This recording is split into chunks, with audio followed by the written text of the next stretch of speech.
Segunda Reis, capítulo 8, verso 1 a 6. Como disse, nesse mês a gente vai estar orando e pregando sobre família. Eu quero dividir com os irmãos essa palavra e ao final eu quero convidar você a orar com a sua família que aqui está e pela sua família também, com e pela sua família. Diz assim a palavra de Deus, Segunda Reis, capítulo 8, do verso 1 ao verso 6. Falou Eliseu àquela mulher cujo filho ele restaurara a vida, dizendo: levanta-te, vai com os de tua casa e mora onde puderes, porque o Senhor chamou a fome, a qual virá sobre a terra por 7 anos. Levantou-se a mulher e fez segundo a palavra do homem de Deus. Saiu com os de sua casa e habitou por 7 anos na terra dos filisteus. Ao cabo dos 7 anos, a mulher voltou da terra dos filisteus e saiu a clamar ao rei pela sua casa e pelas suas terras. Ora, o rei falava com Geazi, moço do homem de Deus, dizendo: conta-me, peço-te, todas as grandes obras que Eliseu tem feito. Contava ele ao rei como Eliseu restaurara a vida um morto, quando a mulher cujo filho ele havia restaurado a vida clamou ao rei pela sua casa e pelas suas terras. Então disse Geazi: ó rei, meu senhor, esta é a mulher, e este, o seu filho, a quem Eliseu restaurou a vida. Interrogou o rei a mulher, e ela lhe contou tudo. Então o rei lhe deu um oficial, dizendo: faze restituir-se-lhe tudo quanto era seu e todas as rendas do campo, desde o dia em que deixou a terra até agora. Vamos orar? Senhor Deus, nós estamos diante da Tua palavra, que é viva e eficaz, poderosa, como espada de 2 gumes. Nós, Senhor, abrimos os nossos corações e ouvidos e queremos, Senhor, receber direcionamento, orientação, queremos receber poder, queremos receber inspiração, queremos receber bênção, Senhor, que advém de ouvirmos a Tua voz. Queremos ser amados, Senhor, porque o Senhor fala com quem o Senhor ama, o Senhor dirige a quem o Senhor educa. Então nós pedimos, fala, por favor, imploramos a Ti, fala conosco nessa noite. Muito mais do que ouvir um homem a expor um texto, nós queremos ouvir Deus falando conosco através do texto. Nós pedimos em o nome de Jesus, e que as nossas famílias sejam abençoadas, que as nossas famílias sejam tocadas, que as nossas famílias sejam avivadas, curadas, restauradas, segundo a Tua vontade, segundo o Teu querer, Pai. É o nosso clamor, é a nossa oração. Em nome de Jesus, oramos, para a glória de Jesus clamamos. E o povo que crê diga amém. Podem sentar, irmãos. Nós temos famílias abençoadas, irmãos. A nossa família, elas são famílias abençoadas. Você tem uma família abençoada. Tem alguém da sua família perto de você e pode dizer: nós somos abençoados mesmo. Somos família abençoada. Deus seja louvado pelas famílias abençoadas que nós temos. E eu quero, irmãos, eu quero adjetivar, eu quero mostrar, eu quero tirar um raio-x desse texto aqui e adjetivar essas famílias abençoadas. À luz do texto, dentro do contexto, eu quero adjetivar como são essas famílias abençoadas. Antes, eu quero lembrar os irmãos de que família nós estamos tratando aqui. A família que nós estamos tratando aqui, ela mora em Sunem, uma região de Israel. A família que nós estamos tratando aqui é uma família muito especial, pois em Sunem era itinerário, lugar de passagem do grande profeta Eliseu, que sucedeu Elias. E ele passava por ali, E ao passar por ali, certa feita, a mulher da casa, olhando para Eliseu, disse: olha ali, ó, eis ali um homem de Deus. E ela falara com o seu marido acerca dele, dizendo: olha ali, olha, ele ali é de fato um homem de Deus. E ele se hospeda aqui ou ali, ou não se hospeda. Vamos fazer para ele um quarto. Vamos colocar nesse quarto uma cama, uma cadeira, uma mesa. Vamos mobiliar esse quarto, porque ele precisa de um lugar. O marido aceitou e assentou a ideia e construíram. E esse agora vivia se hospedando na casa dessa sunamita, casada. E ela já, irmãos, ela não possuía filho. Uma mulher de bens, ela era rica, uma família rica, uma pessoa de bem, mas não tinha filhos. O profeta, um determinado dia, deitado no seu quarto, manda chamar a mulher. Acredito que ela se põe à porta do quarto e ele diz: diga-me o que você quer, diga-me qual é a sua necessidade. E ela diz: olha, meu senhor, eu sou abastada, eu tenho de tudo, eu não estou precisando de nada. E o seu auxiliar diz assim: ela não tem filho. Ah, você não tem filho? Não. Então, eu digo para você, e ele profetizou: daqui 1 ano, você terá um filho nos braços. E ela disse: ah, não brinca com isso não, isso é coisa séria. Daqui 1 ano, você terá um filho nos braços. E isso aconteceu, e a vida dessa mulher, ela foi completamente transformada com a chegada do filho, dada a hospedagem, a hospitalidade que ela tratou esse homem de Deus. O tempo passou, o menino cresceu. Certa feita, o pai sai para o campo, para a fazenda, e estando lá, ele é acometido de uma dor de cabeça e ele vem a morrer. Ela então leva o seu filho, vai de encontro a esse homem e chama para que ele volte, para que esteja orando pelo filho dele. E ela diz: olha, eu não havia lhe pedido filho, agora eu perdi meu filho, você faz alguma coisa? E ele foi lá e ele ressuscitou o filho dessa mulher. E tendo ressuscitado o filho dessa mulher, tudo volta às boas. Ele volta a fazer o seu trabalho, né, na escola de profetas. Ele volta a fazer os seus compromissos, e essa mulher segue a vida. Isso aconteceu em 2 Reis, lá no capítulo 4. E nós vemos que lá em 2 Reis, no capítulo 4, essa mulher, irmãos, essa família tem algumas características. Essa família é uma família muito generosa. Construiu um quarto para o profeta, o homem de Deus, viabilizando a obra de Deus. Essa família era uma família de detalhes, mobiliou segundo a necessidade do profeta aquele quarto. Você pode ler lá em 2 Reis, capítulo 4. É uma família que, de provisão, muito possuía para si e também para o profeta lhe dera tudo o que ele necessitava. Uma família também que passava por provações, pois o seu filho havia morrido, mas por intervenção divina, através da instrumentalidade do profeta, ele fora ressuscitado. Mas agora, irmãos, nós chegamos em 2 Reis, no capítulo 8. E se você reparar na sua Bíblia, quem tem a Bíblia, mantenha a sua Bíblia aberta aí, me ajude. Se você reparar na sua Bíblia, o versículo 1, você pode ler comigo o verso 1? Vai dizer assim: falou Eliseu àquela mulher, cujo filho ele restaurara a vida, dizendo: levanta-te, vai com os de tua casa e mora onde puderes, porque o Senhor chamou a fome, a qual virá sobre a terra por 7 anos. Então, nós temos aí um espaço de tempo entre 2 Reis capítulo 4 e a gente chega agora a 2 Reis, chegando aqui esse capítulo 8, do verso 1 ao 6, e agora Deus estabeleceu que disciplinaria Israel com fome. E aí Eliseu, o profeta de Deus, ele vai a essa mulher e ele leva para essa mulher más notícias. Ele dá mais notícia para essa mulher. Eu não sei se você gosta, eu não gosto, acredito que ninguém gosta de receber más notícias. E ela recebeu uma má notícia. A gente não gosta de receber má notícia nem vindo da parte de Deus, de ninguém, nós não queremos más notícias. Mas ela recebeu uma má notícia: você vai ficar fora da sua casa, uma fome vai acometer, você tem que sair da sua casa. Outro dia passou uma reportagem de alguns que ainda não conseguiram, no sul do nosso país, depois da enchente que houve, voltar para suas casas. Estão mal alocados, mal hospedados ainda.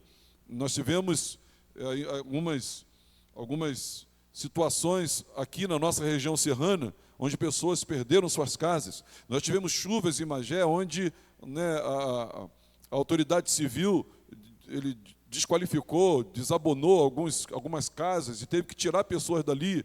E isso é extremamente desconfortável. Imagine você ter que sair hoje da sua casa, imediatamente da sua casa. Talvez ter a oportunidade de voltar lá apenas para pegar um documento, se é que deixassem ir lá apenas para pegar um documento. Porque a fome ia assolar aquela região. E pense comigo, meus irmãos, não foram 7 dias, não foram 7 meses. Imagine se tivesse acontecido com você, fazendo nós as contas aqui, é como se em 2018 alguém tivesse dito isso para a gente. Olha como nós estamos distante de 2018.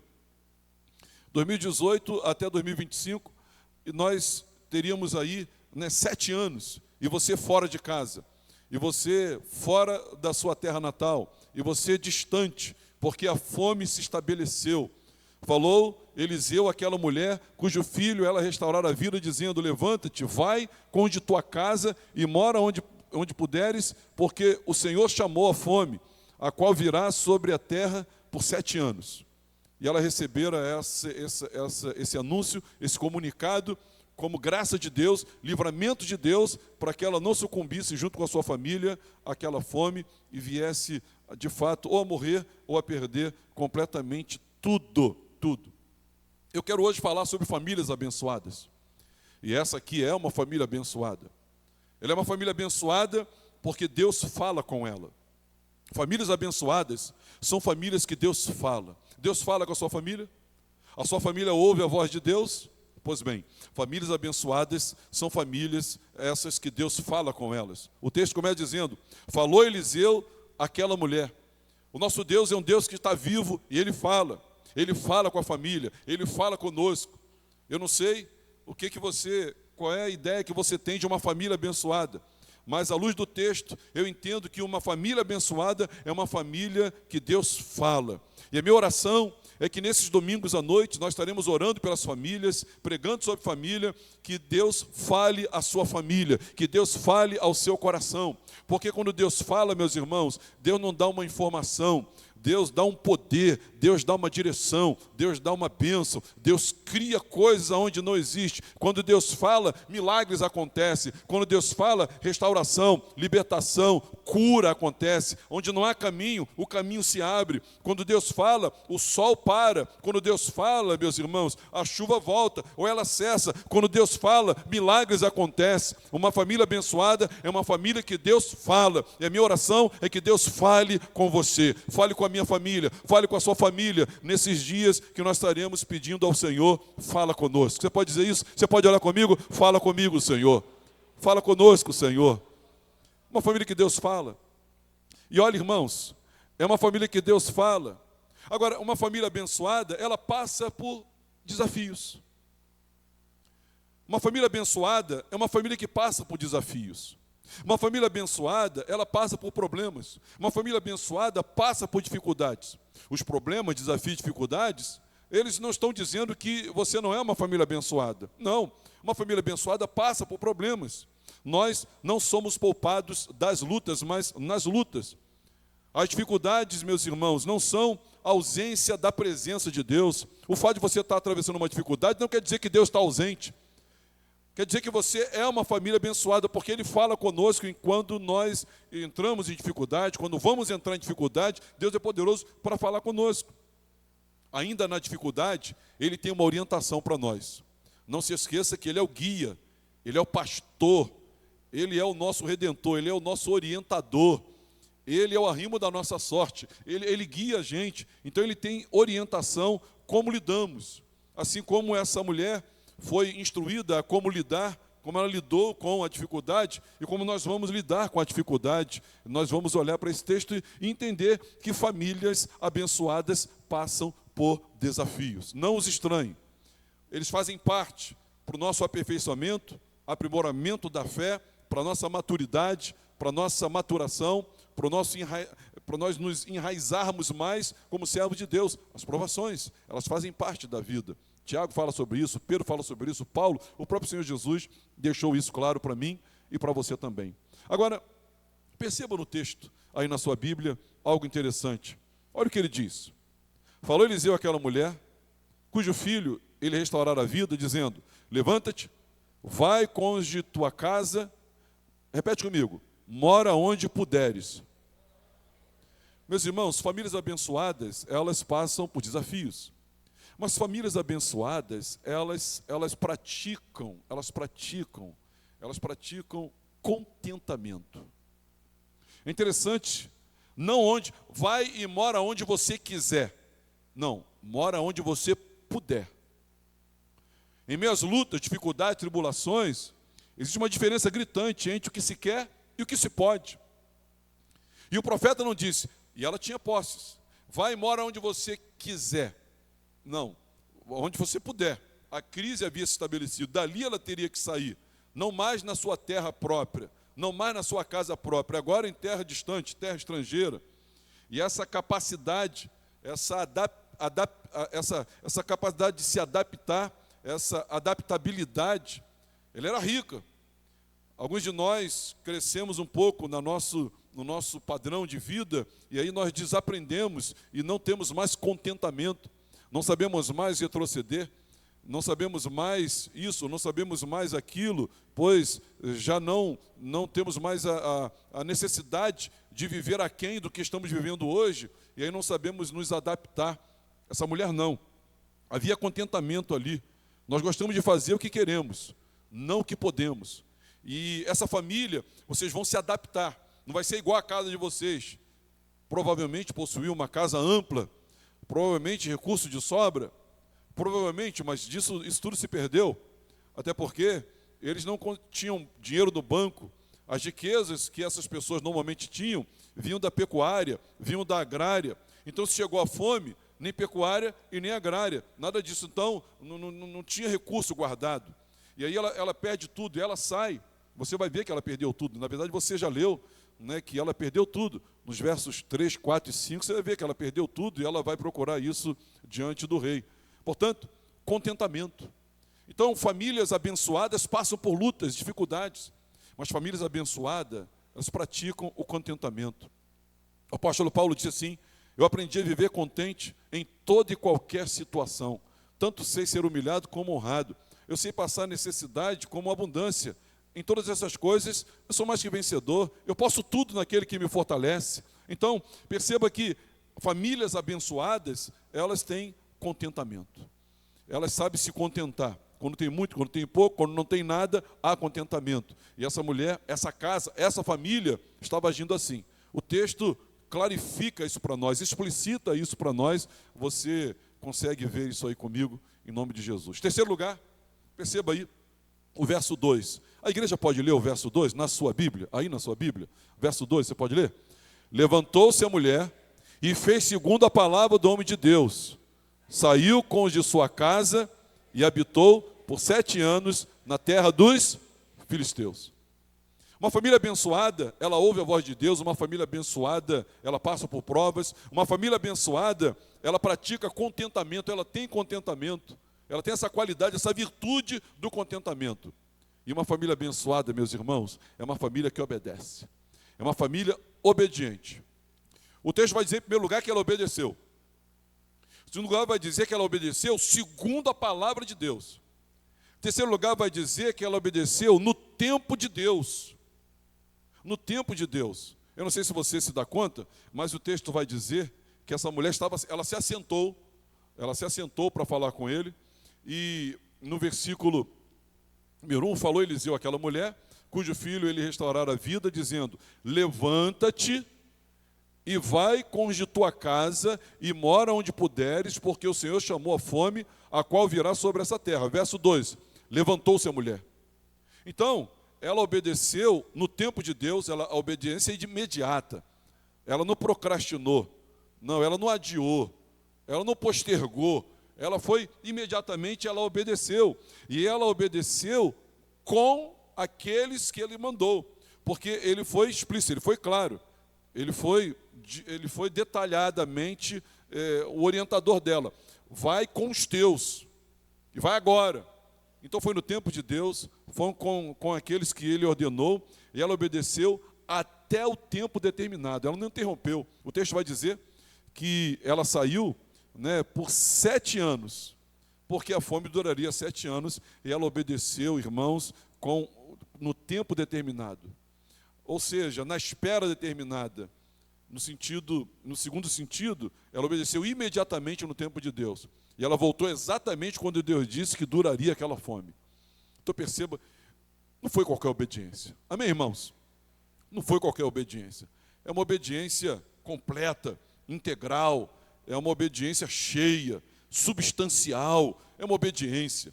Alguns de nós talvez digamos, eu obedeci a Deus. Você obedeceu? Não, a minha família está obedecendo. Está obedecendo? Olha lá o que é obedecer. Aqui, nós podemos emoldurar essa obediência, dizendo que não somente ela obedeceu, mas ela obedeceu segundo a palavra. Ela obedeceu no tempo imediato. Ela obedeceu com aqueles que ele mandou que ela obedecesse. E ela obedeceu até que ele disse que ela deveria obedecer. 7 anos. Uma família abençoada, meus irmãos, ela ouve a voz de Deus, ela passa sim por desafios, mas ela tem a qualidade, essa qualidade que não pode faltar, nem na minha e nem na sua vida também, do contentamento. E essa família abençoada é uma família que obedece. Quando você for orar pela sua família, porque às vezes a gente nem sabe como orar, a gente diz Senhor, abençoa minha família. Senhor, que nós sejamos uma família que o Senhor fala com a gente. E Deus dá aviso para a gente. E Deus orienta a gente. Nós não sabemos, meus irmãos, principalmente na curva que o mundo está dando acerca dos movimentos religiosos, sociais e políticos, nós não sabemos o que nos espera daqui a 1 ano, 2 anos. Nós não sabemos o que nos espera. Nós não sabemos que tipo de país nós seremos daqui a 10 anos. Nós não sabemos. Então nós temos que ser famílias que Deus fala. E nós temos que ser famílias que Deus orienta como atravessar os desafios. E nós temos que ser famílias que praticam a virtude do contentamento. E nós precisamos ser famílias que obedecem literal, integralmente o que Deus nos orienta e o que Deus nos diz. Quem está entendendo, diga amém. Aqui, irmãos, o verso 3 diz assim. Você pode ler na sua Bíblia? Ao cabo de 7 anos, diga, ao cabo de 7 anos, a mulher voltou da terra dos filisteus e saiu a clamar ao rei pela sua casa e pelas suas terras. Repete comigo. Ela superou. Famílias abençoadas, meus irmãos, elas têm superação. Elas superam as lutas.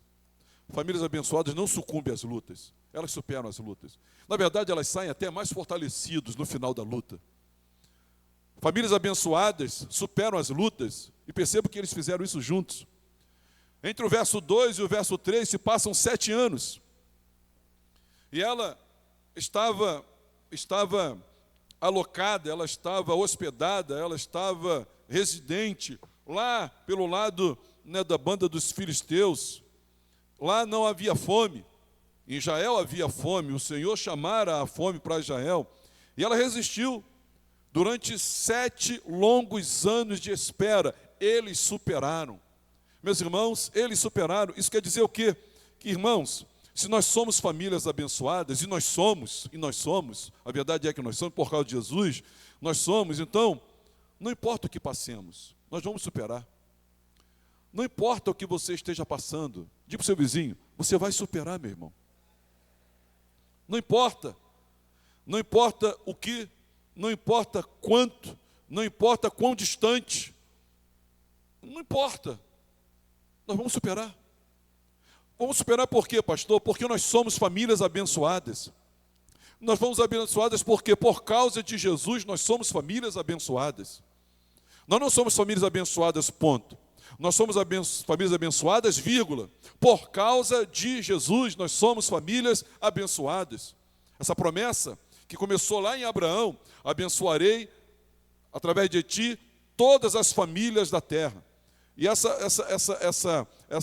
profecia, essa promessa se cumpre em Jesus. E em Jesus, nós nos tornamos família de Deus, em Jesus. E agora nós somos abençoados por causa de Jesus. A promessa se cumpriu, nós somos famílias abençoadas. Então nós temos que orar dizendo, Senhor, fala conosco. Então nós temos que ser resilientes e atravessar os desafios. Então nós precisamos praticar a virtude de contentamento. Então nós precisamos obedecer. E tenha certeza, irmãos, nós vamos superar. Em nome de Jesus, nós vamos superar. Agora, irmãos, para superar, nós dependemos de uma intervenção divina. Porque essa mulher, ela volta.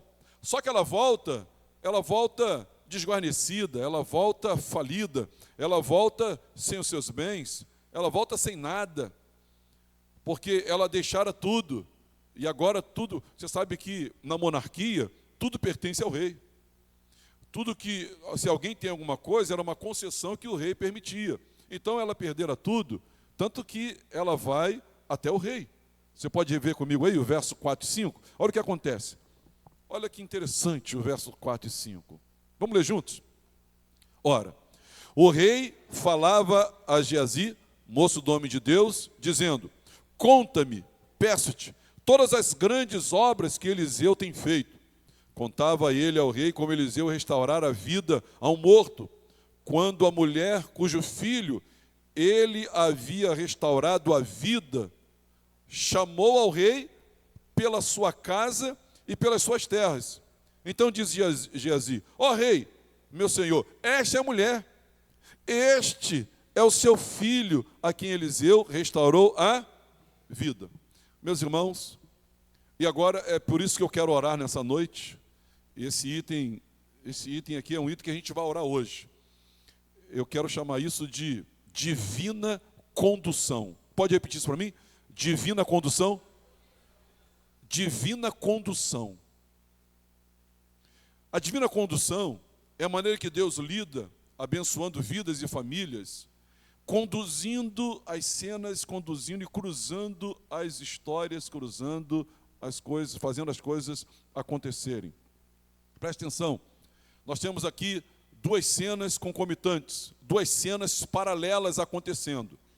Essa mulher, ela está distante, meus irmãos, dependendo, porque não dá para precisar em que lugar, né, do campo dos filisteus ela estava, em que terra, não dá para precisar. Mas no mínimo, ela estava a 50 quilômetros ou a 150 quilômetros, dá para estar ou a 50 ou a 150 quilômetros de distância da sua terra natal. Então essa mulher acaba lá os 7 anos de fome, quer dizer, acaba aqui os 7 anos de fome, ela não tinha como saber que a fome tinha acabado aqui, não tinha clima-tempo, internet para consultar, nada disso, mas ela passa os 7 anos, ela volta. Olha para mim, ela está vindo. E uma cena aqui que não tem absolutamente nada a ver com ela. O servo de Eliseu, Geazi, ele está conversando com o rei, e o rei disse assim para ele: tudo bem, tudo bem. Rapaz, eu estou com uma curiosidade, o que você quer saber? Me conta todos os milagres que Eliseu operou. Ah, rei, tudo bem, senta aí que eu vou começar a contar. E ele começou a contar qual milagre? Qual milagre? Ele começou a contar o milagre quando Eliseu ressuscitou o filho dessa mulher. E enquanto ele está contando, a mulher chega, provavelmente, ela era uma mulher rica, de projeção social, então ela já chega, já está direto lá. Quando ela chega, ela vai fazer o seu reclame, ele está falando, Geazi está falando da história do filho dela, e dela também. E quando ela entra, ele diz: ó rei, essa é a mulher que eu estou falando. O que é isso, pastor? Isso é uma divina condução. Divina condução. Nessa cena 1, o assessor de Eliseu, diante do rei, contando milagres do profeta.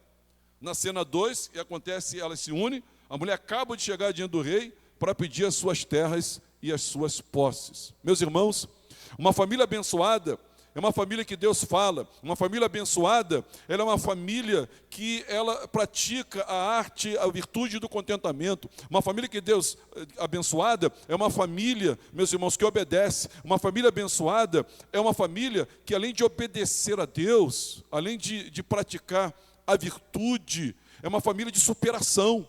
Mas é uma família de superação, não somente isso, ela é agraciada com uma divina condução, onde as coisas vão acontecendo, e na verdade é Deus que está agindo por detrás, irmãos, da cortina, está ali a boa mão de Deus. Quem pode dar glória a Deus por isso, dê. Quando ela chega, o assessor do profeta estava contando acerca exatamente do milagre dessa mulher. E ela vem a Geazi, ele diz: olha ela, é ela. Alguns vão chamar isso de coincidência. Eu quero chamar isso, e acho que deva você também, devemos nós também chamar isso de divina condução. Deus está conduzindo a história. Deus conduz o coração das pessoas. Deus, irmãos, Ele conduz tudo. Deus conduz a história. Deus conduz o clima, tempo. Deus conduz as agendas. Deus conduz os corações. Você crê nisso? Eu creio nisso, irmãos. Quando Deus quer abençoar alguém, quando Deus quer abençoar uma casa, quando Deus quer abençoar uma pessoa, Ele conduz, é a divina condução, Ele faz isso. Então, vamos que Deus quer abençoar alguém, coisa acontece. É um pneu que fura, é um voo que se atrasa, é uma bicicleta que quebra. Diga para o seu vizinho, não reclame dos imprevistos. Pode ser uma divina condução, pode ser, ou sempre é. Talvez sempre seja. Eu, quando falo sobre isso, eu me lembro de um episódio. Estava eu e o Jorge, meu primo, nós estávamos vindo naquela estrada que não era tão nova quanto agora, lá de Parada Modelo, vindo de Cachoeira de Macacu para Magé, e era noite. Nós estávamos vindo ali naquela estrada, antes dela receber essa reforma aí, uma pista, parece que especial. Estávamos vindo e a gente disse, rapaz, imagina se nós furássemos o pneu aqui. Na mesma hora, o pneu furou. Na mesma hora o pneu furou e nós encostamos. Aí, falando com o borracheiro, ele disse assim, rapaz, a gente estava orando para o pneu não furar, e o pneu furou. Aí ele disse, eu estava orando para o pneu de alguém furar, que eu tenho que pagar umas contas. Aí eu falei, rapaz, a tua oração foi mais forte que a nossa. Eu acho que aquilo foi uma divina condução. Deus conduziu para que ele fosse suprido e abençoado.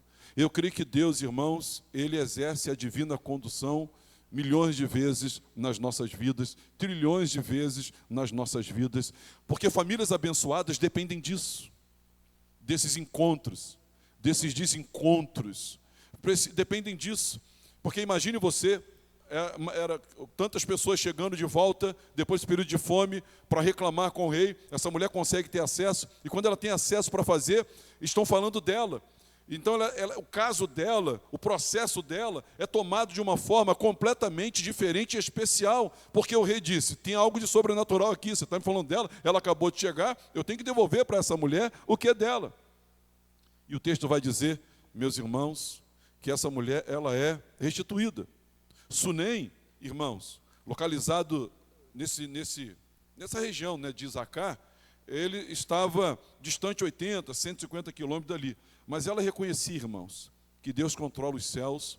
E ela reconhecia essa mulher. Ela aprendera isso com o profeta, que Deus, Ele controla o céu, controla a vida, a morte. Ela viu o filho ser ressuscitado. Ela disse que o profeta disse, vai ter fome, vai durar 7 anos. E ela volta e a fome havia acabado. Ela sabia então que Deus, Ele controla o coração do rei, Ele controla tudo. Ela sabia, famílias abençoadas precisam saber, crer e viver com essa paz, que Deus controla todas as coisas, meus irmãos. Deus controla todas as coisas e move tudo e todos conforme o seu bel prazer. Mas ela foi então direto ao rei, e nessas circunstâncias não poderia dar noutra coisa. Eu acho que você pode ler comigo o versículo 5 e 6, mais uma vez. Contava ele ao rei como Eliseu restaurara a vida a um morto, quando a mulher cujo filho ele havia restaurado a vida, clamou ao rei pela sua casa e pelas suas terras. Então, disse Geazi, ó rei, meu senhor, essa é a mulher, e este é o filho a quem Eliseu restaurou a vida. Interrogou o rei a mulher, e ela lhe contou tudo. Então, o rei lhe deu um oficial, dizendo, faze, olha o que ele fez, faze restituir-lhe tudo quanto era seu, e todas as rendas do campo, lê comigo o restante. Todas as rendas do campo, desde o dia que ela saiu até agora. Então, é como ele disse assim, faça o cálculo como se os campos dela estivessem produzindo por 7 anos. Acumula isso, corrige, vê a inflação aí, devolve tudo para ela. Diga a glória a Deus. Agora, irmãos, por último, em vias de encerrar, eu digo que famílias abençoadas, elas são, repete comigo, restauradas. A palavra restaurada não está no verso. Ela está no verso anterior, quando fala que restaurou a vida ao menino. Mas a palavra restituição, ela não nos cabe. Inclusive, tem até um hino aí que diz: restitui, eu quero de volta o que é meu. Esse hino não deve ser cantado. Esse hino não está segundo o Evangelho. Quem lembra desse hino? Eu não vou perguntar quem gosta desse hino, você não vai querer levantar a mão mais, mas ele não deve ser cantado. Restitui como se nós tivéssemos alguma coisa e Deus tivesse que devolver para a gente. Não, nós nunca tivemos nada, meus irmãos. Então a palavra restitui, ela não cabe não. O que cabe aqui é restauração. Então, segundo o Evangelho, não tínhamos nada para sermos restituídos. Então nós vamos conceituar restauração, não restituição. Então, o que essa mulher possuía antes, ela foi tudo restaurado. Essa família, ela foi restaurada por Deus. E Deus quer restaurar famílias. Deus quer restaurar, reconstruir. Ele quer organizar a sua família. Ele quer restaurar. Essa restauração, segundo a vontade soberana de Deus, essa restauração, segundo os moldes de Deus e a proposta de Deus, o desígnio de Deus para uma família, para um casal, para um casamento, para uma relação de pais com filhos, nós precisamos entender que houve aqui uma restauração. Essa casa foi restaurada, esse lugar foi tudo restaurado. Mas nós, irmãos, precisamos nos lembrar que nós somos famílias abençoadas. E aqui eu delineei para os irmãos que famílias abençoadas começa com Deus falando. Se Deus não falar, eu nem coloquei aqui na pontuação, não escrevi isso, mas famílias abençoadas são famílias que Deus fala. E quando Deus fala, meus irmãos, Ele fala acerca, nos prepara, nos avisa, nos qualifica, nos habilita, nos adestra, nos mune para os desafios. Nós enfrentamos desafios. Todos nós. Talvez haja famílias aqui enfrentando enormes desafios. Uma família abençoada, meus irmãos, ela pratica o contentamento. Ela sabe se adaptar. Ela tem a adaptabilidade. Ela tem, essa mulher, junto com seu marido e seu filho, possuía isso. É uma família que obedece, mas obedece completamente. Ela obedece substancialmente. Ela obedece integralmente. É uma família que supera. Fala para o seu vizinho, você vai superar, irmão. Não é fácil sofrer perdas. Não é fácil passar pela escassez. Não é fácil passar por uma crise conjugal. Não é fácil passar por um luto. Não é fácil. Você vai superar, meu irmão. Porque famílias abençoadas superam. Porque Deus tem um propósito nessas famílias. Irmãos, famílias abençoadas, elas recebem uma divina condução. Deus vai conduzir. Eu, quando cheguei em Magé, irmãos, todo dia nós percebíamos uma divina condução. Histórias que se cruzavam, gente que Deus trazia, convertia, amigos, para sustentar-nos. Era Deus conduzindo, é uma divina condução, em todos os aspectos. Você parava onde não devia parar e conhecia quem você jamais esperava conhecer, e ali nasceu uma aliança, um pacto, um socorrista para a sua alma, para o seu coração. É uma divina condução. E aí, irmãos, a restauração é o resultado final de famílias que são famílias abençoadas. Mas eu quero dizer para os irmãos, eu queria que você abrisse a sua Bíblia em Filipenses capítulo 4. Eu quero dizer que não existe famílias abençoadas. Não existe famílias abençoadas, no sentido bíblico, teológico e amplo da palavra, se não for em Jesus e através de Jesus. Você pode repetir? Não existe. Não existe. Todas as bênçãos nos advêm através de Jesus. O sim de Deus nós temos através de Jesus. Jesus é quem é digno, Ele é o mediador, Ele é o abençoador. E Filipenses 4,19, você pode ler comigo? E o meu Deus, segundo a sua riqueza em glória, há de suprir em Cristo Jesus cada uma de vossas necessidades. Então, quem supre, irmãos? Deus. Deus supre segundo a sua riqueza em glória. Como é que Deus supre, irmãos? Em Cristo Jesus. O que Deus supre? Cada uma das vossas necessidades. Nós temos necessidades relacionais, nós temos necessidades espirituais, nós temos necessidades emocionais, nós temos necessidades psicológicas, nós temos necessidades cognitivas, nós temos necessidades existenciais, nós temos necessidades, irmãos, em toda a dimensão do nosso ser. E o meu Deus, segundo a sua riqueza em glória, há de suprir em Cristo Jesus cada uma de vossas necessidades. Eu queria que você repetisse uma frase para eu dar uma explicação e nós ceiarmos. Repete comigo. Em Cristo. Não é por meio de Cristo apenas. Em Cristo. O que quer dizer? Nesse endereço, nessa estada, nessa permanência. É em Cristo. Por exemplo, se eu for o portador de uma bênção para a sua vida, você não vai poder dizer, no Edilson eu sou abençoado. Você não pode dizer isso. Você vai poder dizer, talvez, através de mim, ou eu sou instrumento de entregar para você alguma coisa. Você não pode dizer isso a meu respeito. Porque eu não sou o endereço da sua bênção. Na verdade, ninguém é o endereço da sua bênção. Mas quando o texto diz, irmãos, há de suprir em Cristo Jesus, é nele. Isso demanda um relacionamento com Ele. Isso demanda estar nele. Isso demanda Ele em nós e nós nele. Uma fusão entre nós e Ele. Isso demanda arrependimento. Isso demanda confessar Ele como Senhor e como Salvador. Isso demanda batismo nas águas. E isso culmina na ceia do Senhor, onde nós reafirmamos na ceia que nós estamos em Jesus, pelo seu corpo e pelo seu sangue. Quem está entendendo, diga amém. Famílias abençoadas são famílias abençoadas em Jesus. São famílias abençoadas estando em Jesus.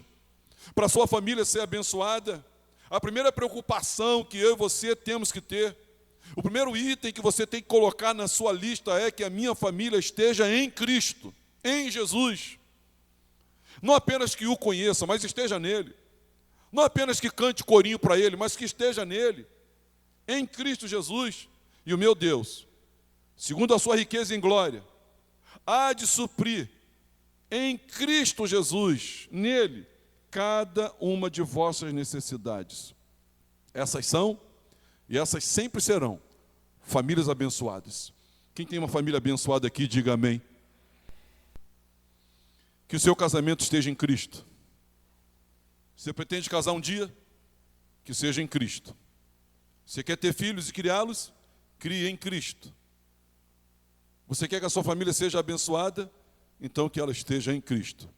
Porque é nele que nós somos abençoados. Famílias abençoadas em Cristo Jesus. Essa promessa começou lá em Abraão e ela se concretizou na pessoa de Jesus. Apontava para Jesus e nele, em Jesus, todas as pessoas, todas as famílias, todos os seres vivos são abençoados nele, estando nele, sendo dele, morando nele.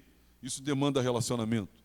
E para ter relacionamento com ele, tem que ter confissão de pecados, reconhecimento do seu senhorio, reconhecimento da obra salvífica, batismo nas águas e a ceia do Senhor.